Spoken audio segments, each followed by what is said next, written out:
Hey, what's going on, everybody? Justin here, and before it gets too far into the month of November, just wanted to do my favorite staple video, which is my, most exciting new releases coming out for that month. And this will be great too if you're participating in Nonfiction November, as all 5 of these are going to be nonfiction titles. We got a good blend of genres here with 2 nature ones, a philosophy, and 2 history ones, so that's pretty cool. And also, I'm wearing my jacket because it's just really depressing as we're getting our first snow already. It's snowing outside. And yeah, it's just depressing, just like this first title, which is Lost Wonders, 10 Tales of Extinction from the 21st Century by Tom Lathan. Now I'm starting to collect a little mini list here of books on extinctions, both kind of over the past couple hundred years, kind of historically, chronologically, the entire kind of history of extinctions, but also a lot of kind of modern day-ish ones as well. Or maybe there's actually a few books that are species that are functionally extinct in the wild and that kind of thing, only in zoos and preserves or laboratories and stuff, kind of keeping them going. But yeah, this sounds really sad. So this is I guess 10 different species of plants and animals that have gone extinct since the year 2000. So for those who think our decisions don't really have any impact or anything, it just kind of proves them wrong, you know what I mean.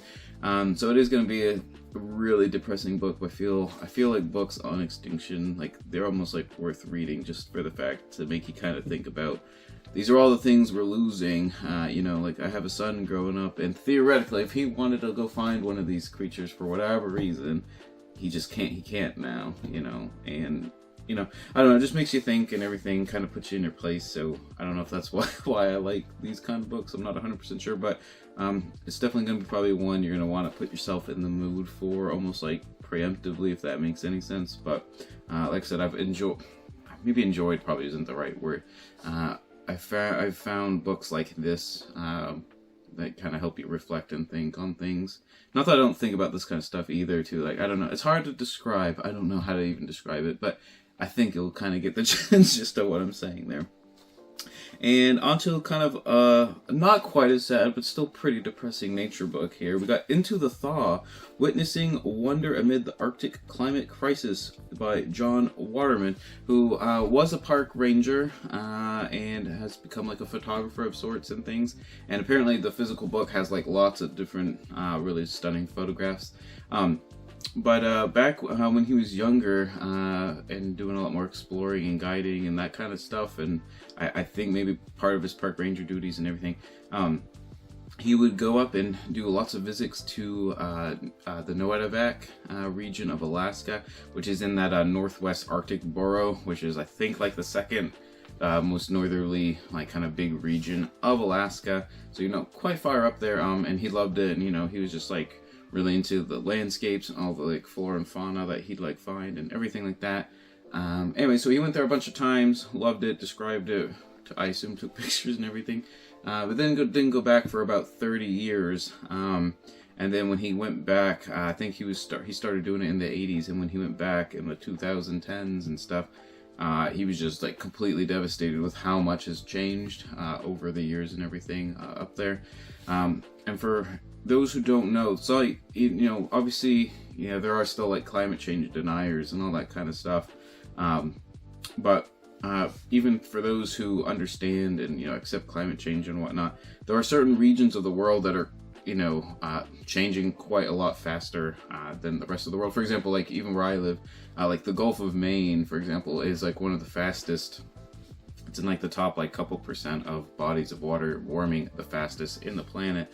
So some regions are more affected than others, and the Arctic is one of the regions that is warming faster than other regions.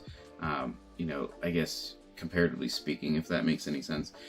But anyways, like I said, he was just devastated with how much things has changed. The different rivers and ecosystems are completely altered from what they used to be, and everything. So it's just during a single lifetime, how much wilderness and the ecology of different regions can be changed due to our actions and everything like that.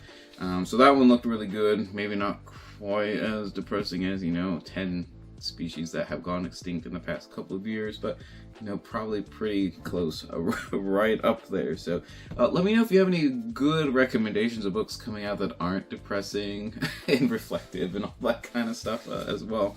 So let's go on to the philosophy one. Now this one I'm interested in because I've read 2 of his other works so far, and this is Donald Robertson's How to Think Like Socrates, Ancient Philosophy as a Way of Life in the Modern World. Now he came out with a book several years ago, How to Think Like a Roman Emperor, and it's all about kind of Marcus Aurelius's down-to-earth Stoic philosophy. I found that one just amazing. I thought the writing was great. Obviously, the information is great. He comes at it with a pretty good angle. I think he's like a clinical therapist or clinical psychiatrist or psychologist or something, doing CBT. Which is kind of interesting, just because, like I said, if you're brand new, I'm in social work and that kind of stuff. So, cognitive behavioral therapy.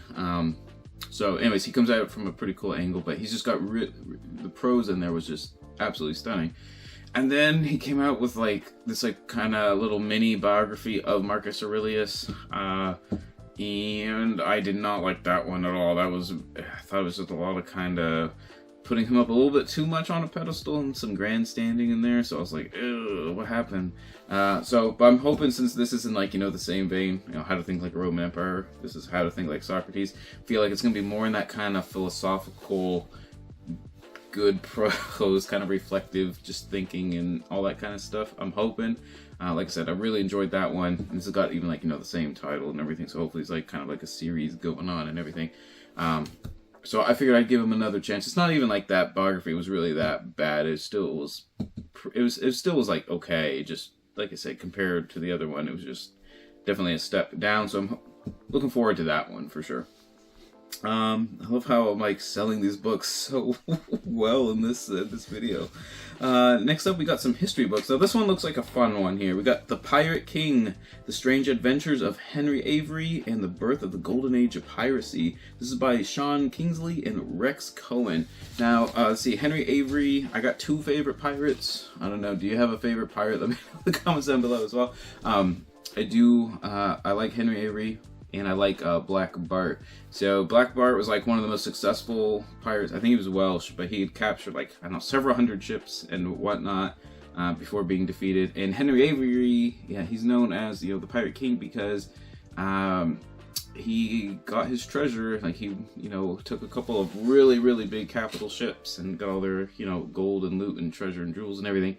And then he ran off with it and was never actually captured, almost every other actual pirate captain from the Golden Age of Piracy. He actually made off with it, which is really cool. But what's interesting too about Henry Avery, for example, after I forgot what the ship he took from India was. There was a really tense relationship between Britain and India during this time period in the 1680s and early 1690s with the Mughal Empire and everything.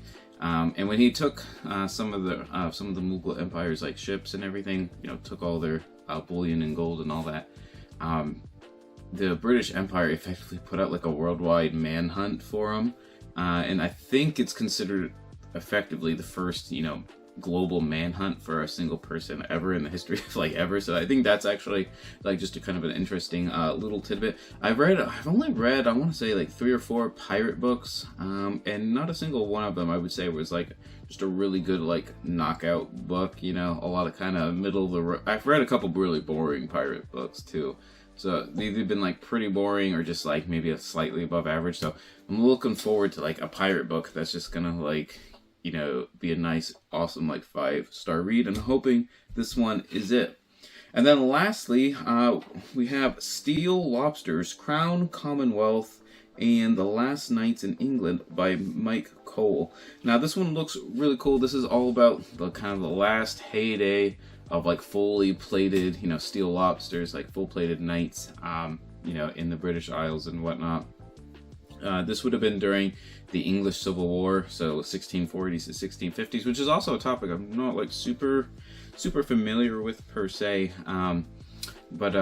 Yeah, there was a big battle called Roundway Down, or it was at least a big cavalry battle. I don't know if it was a really big battle, technically speaking. But the parliamentary forces had these, like, you know, like I said, fully plated, basically armored knights, heavy cavalry, you know, and they get completely routed, you know, when they're facing like musketeers and pistoliers and things like that. I'm assuming. Like I said, I don't know all the real details, but this is kind of, like I said, this is the twilight. This is the twilight age of you know, heavy armored cavalry and whatnot. So I think it's gonna be kind of interesting. I assume there's gonna be a lot of big personalities.